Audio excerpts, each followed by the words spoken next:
Who do you think the Rory McIlroy of the NBA is? I don't know about Rory McIlroy. I just know that Sugat doesn't know how to say his name. Yeah, it's like asking me like, who is the David Attenborough of badminton? I don't know, man.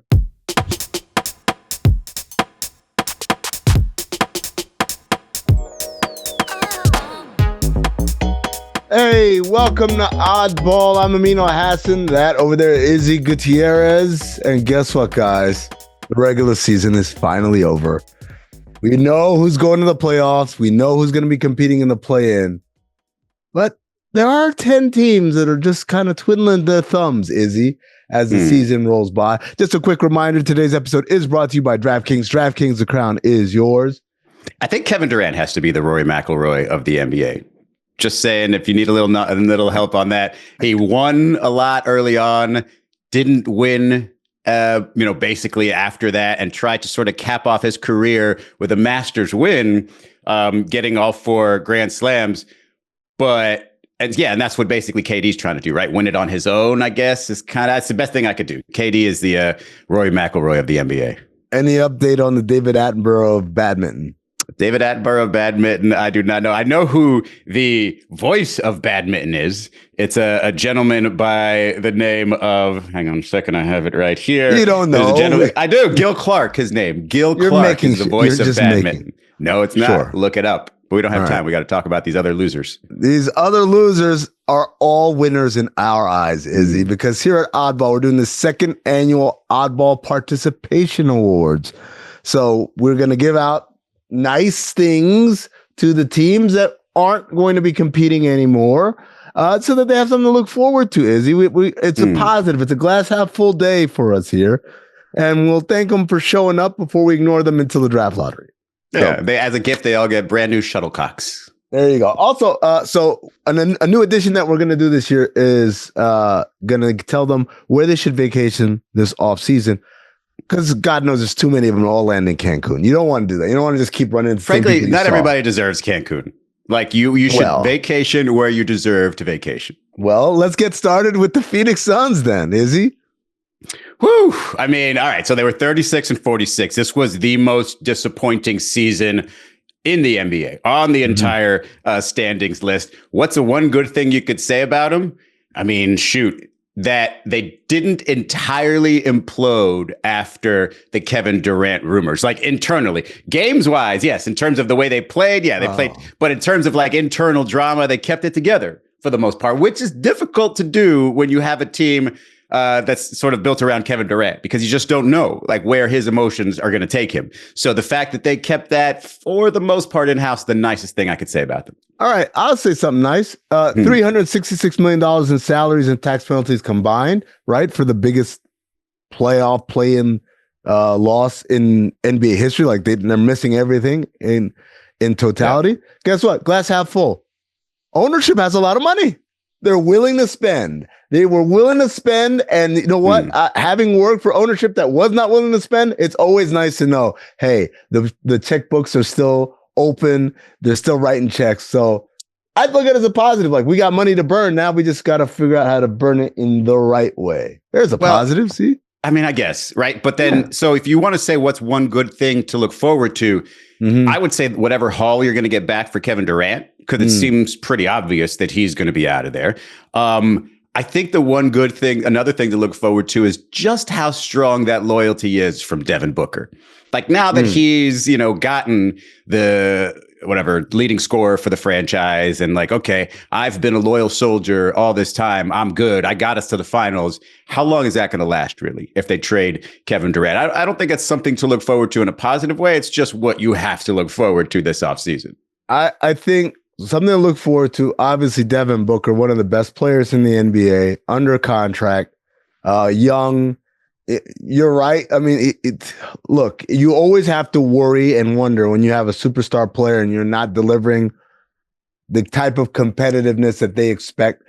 He was in the NBA Finals 4 years ago.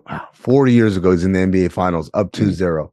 And now it's like you see that thing. I remember Mike D'Antoni used to talk about all the time. Dan Marino would say, he went to the Super Bowl, second or third year, and they lost. It's like, that nuts. It was like, we'll be back next year, and never came back. Never even got close. And so there's always that feeling of like, what if that was it? Yeah, I mean, they made it to the conference championship that one time Never in got 93 close. against Buffalo. That game Never wasn't got close, but I would say that's pretty close. Not close, and you get blown out. But the point being is, if you're the Suns, like, is this the end of our story? Is this if you're Devin Booker, is this the end of the chapter?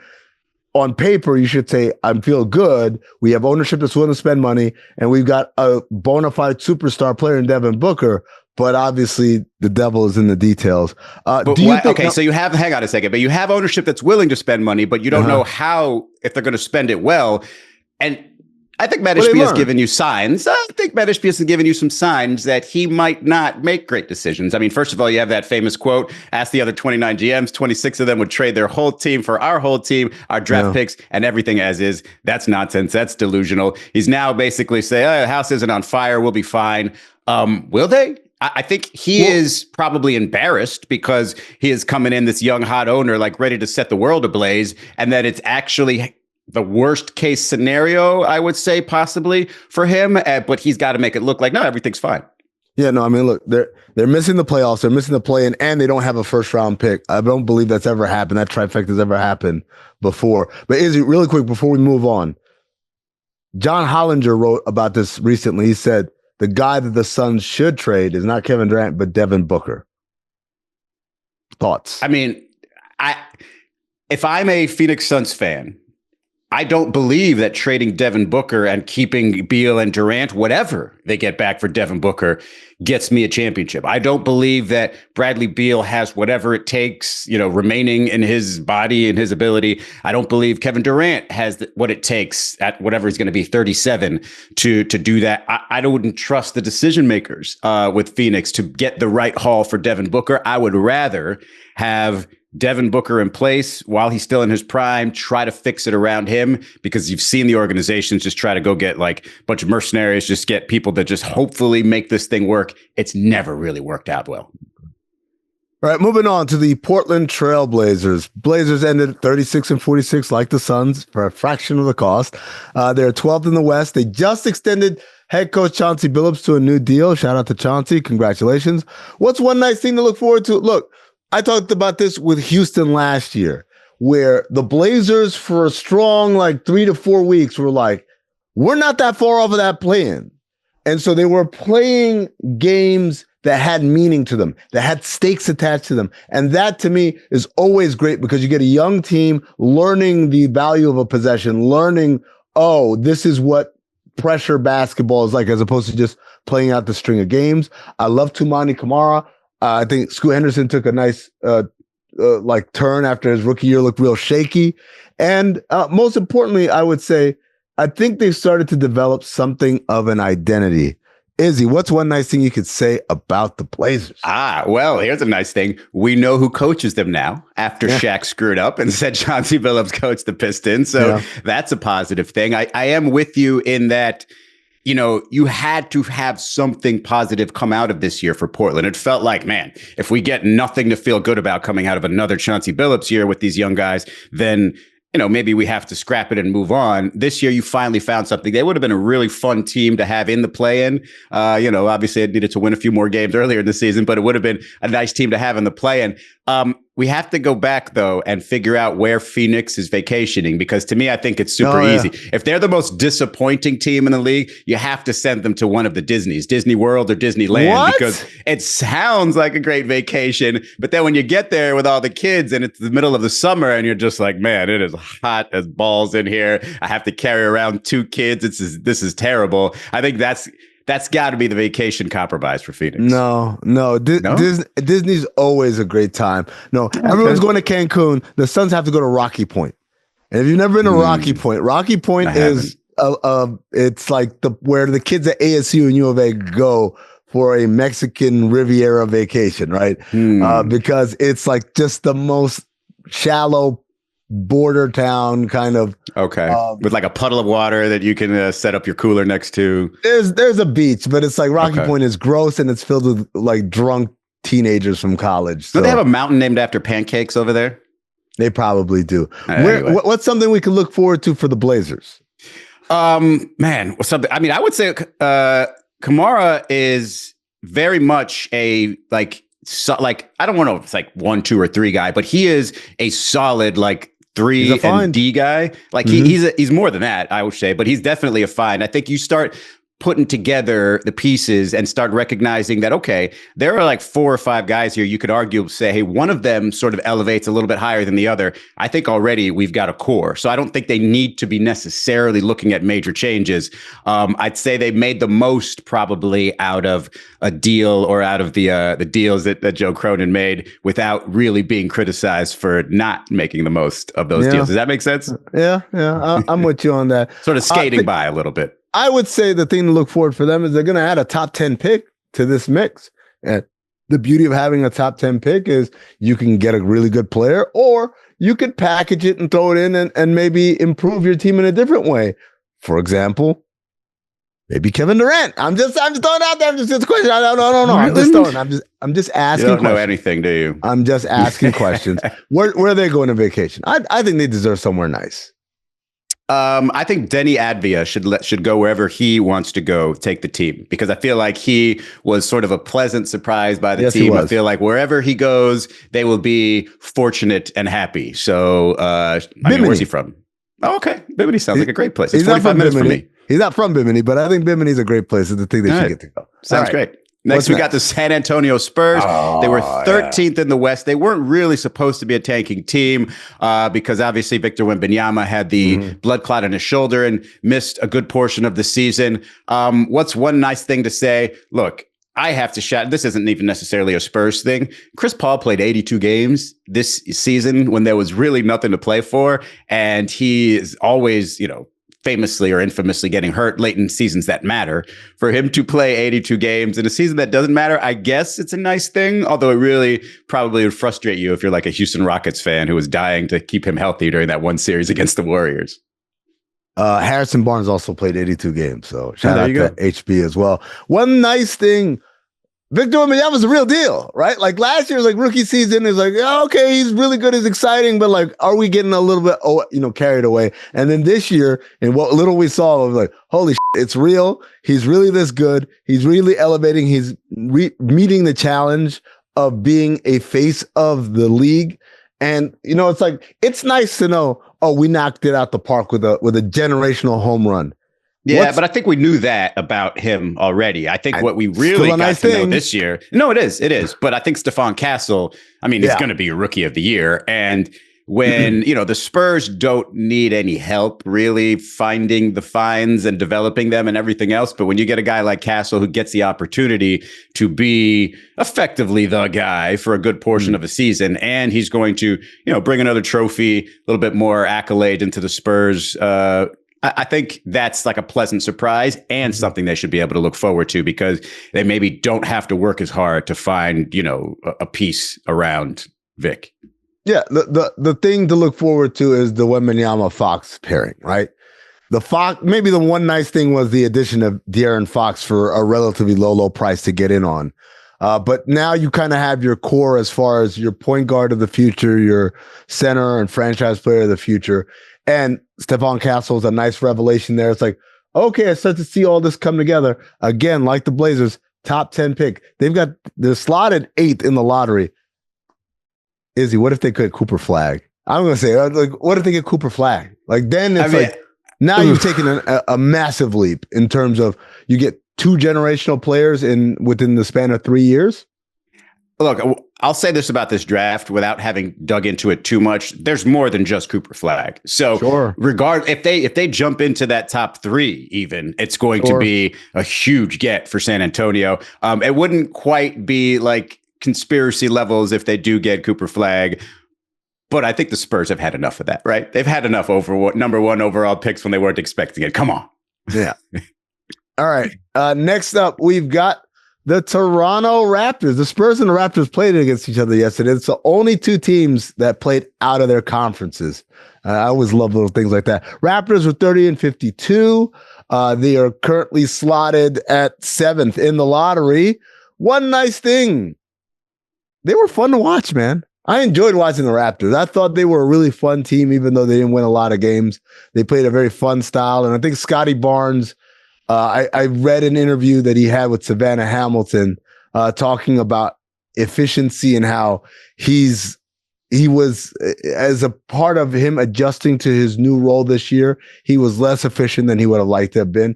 I think it's just a nice, fun thing to look forward to. I would say, man, Darko Rajakovic was a great interview. It was a lot of fun. It was a lot of fun. That's the one good thing. Something to look forward to. I would say, look, to me, because the Raptors won the championship in the style that they won it, they are basically going to always be prepared to sort of try and repeat that, right? Like have tradable parts, but stuff that's not going to, give up the farm. And if you look at their roster and people that they've played and sort of built up as you can convince yourself as being decent tradable pieces, I mean, RJ Barrett, pretty good. Grady Dick, pretty good. Jacob Poeltl, pretty good. All pieces there. And so I would say that's the main thing to look forward to. Like hope that you can just, hope that there's like a hot stove situation where the Raptors get caught up and find themselves with a star where they can maybe replicate Kawhi Leonard championship run. But outside of that, it's really hard to figure out what the Raptors are trying to do. It's a pricey team, dude. Brandon Ingram makes almost 40. Quickly makes 32. RJ Barrett makes a hair under 30. I know they're trying to be long and like switchable. That's about all I can tell based on the roster. I guess that would be the thing to look forward to, the ability, the modularity, as they like to call it, of their pieces and the ability to combine and go out and get someone of note. They always How long till Scotty Barnes was the face of the league? I just want to check in on that Darko prediction that one day Scotty Barnes will be the face of the league. Are we there yet? No, not quite. Okay. Where are we sending them on vacation? Wow, they're already in Toronto, so probably it's got to be someplace warm, right? Obviously, I'm gonna say this: Toronto in the summertime. Mwah! I mean, there's not that many better cities in North America, at least if not the world. But they don't really deserve a great place. How about like send them over back to the States, like Chicago in the summertime? It's a good place, but like they're in the States. It's like, really? We come here all the time in the winter. I think Chicago is where they're vacationing. I like that. Chicago or Detroit, one of the two. Okay. All right. Let's take a breather. We come back. We got the rest of the participation awards and also the Iciest play of the week.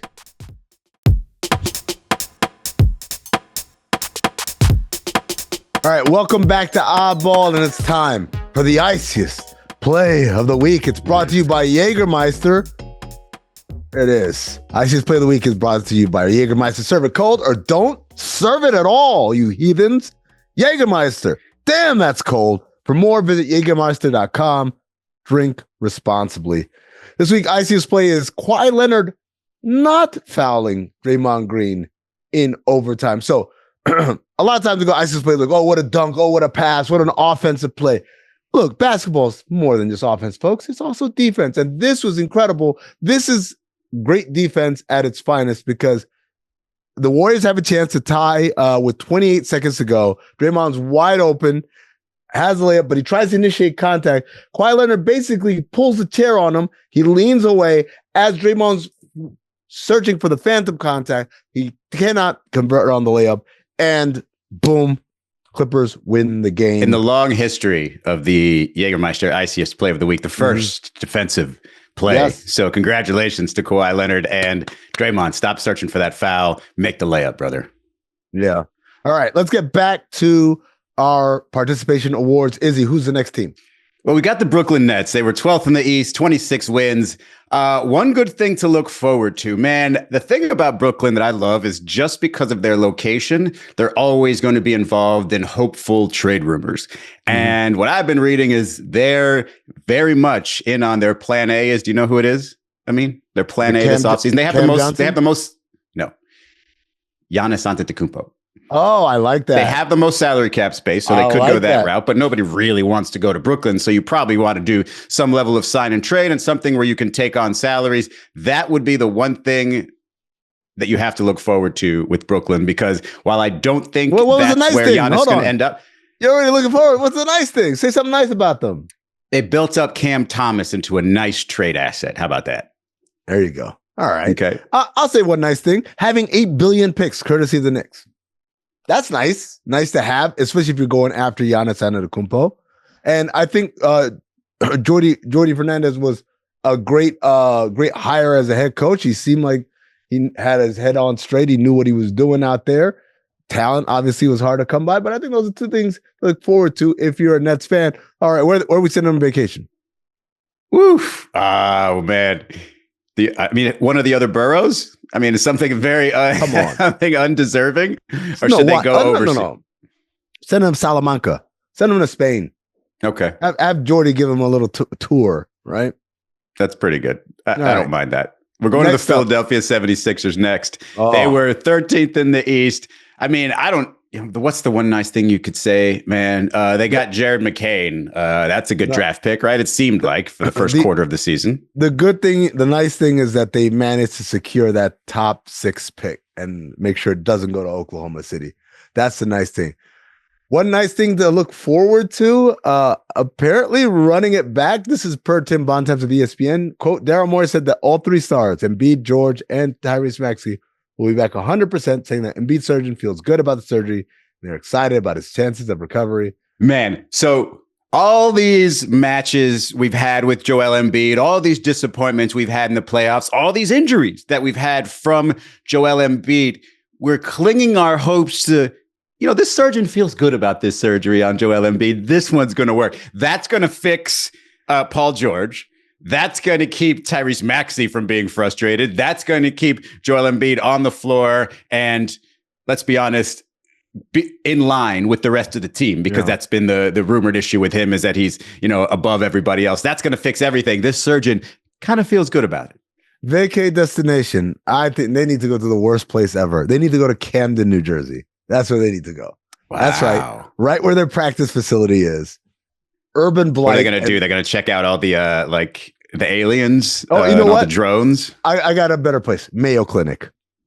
They definitely need that help. We'll get better. All right, we're going to New Orleans next. 14th in the West. They fired David Griffin today. Amin, that's the GM. Has been there for 6 years. 209 and 263 the record while he was there. Let's just say the one nice thing is, we like David Griffin. Sorry to see him go, but what happened there? Like, was it just a matter of, hey, Zion didn't really work out, so everything else about your plan doesn't really work, therefore let's move on? Yeah, I mean, I think it's been just one of those things of circumstance over and over again.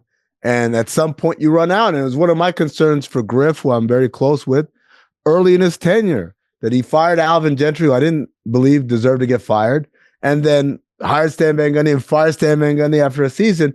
He got the job in essence and went through 2 coaches in 2 seasons. I mean, that rapidly accelerates kind of the timeline of how much patience ownership has for you. And so I feel bad for him, but if you're the Pelicans, what do you look forward to? You look forward to Zion maybe being healthy, because that's one thing we know: when he is healthy, he's amazing. He's incredible. It's got to be a level of commitment from him. And so he comes back next year. It looks like, not a totally different person, but he looks like the Zion we've seen in great shape. And I would say for vacation, they have to go to a health and wellness spa. That way the diet can be controlled by a nutritionist. Say it, Izzy. They need to go to fat camp. A wellness camp. All right. Hornets are up next. They were awful. 19 and 63 this season. That's the 3rd worst record. They're in line in those top 4 teams with the lottery odds. One nice thing. I mean, I don't know what's a nice thing. Look, they didn't get enough from Brandon Miller this year because he was hurt. They got a good player. There's really nothing there. But we got to move on because we got the Wizards. I mean, look, that Bub Carrington game winner to end the season, real momentum swing. That's got to be. But I think basically getting off of Kyle Kuzma and recognizing they have something out of some of these younger players, including Bub, probably the nicest thing you could say. And the best thing you could look forward to is the draft lottery. Yeah, shout out to Alex Sarr. I thought he was a very nice progression as the year went on. All right, last one up, Izzy, the Utah Jazz, the worst team in the entire NBA, 17 to 65. Something's always coming from the Utah Jazz. Like, they will always have their wave of, hey, we got some players in their peak. Hey, we might make it to the conference finals. Oh, all right, that was it. And so it's happening. I would say in the next 3 or 4 years, just trust it. You don't even have to win the lottery. Something good's going to come from Utah. You'll be relevant again. Let me tell you one team that's crossing its fingers and toes for a Cooper flag. Oh boy, put him in Utah. I would He's say a all big- of them, but Utah, Well, yes. especially Utah. Let's talk about like their marketing department. And that's gonna do it for Why? everyone here.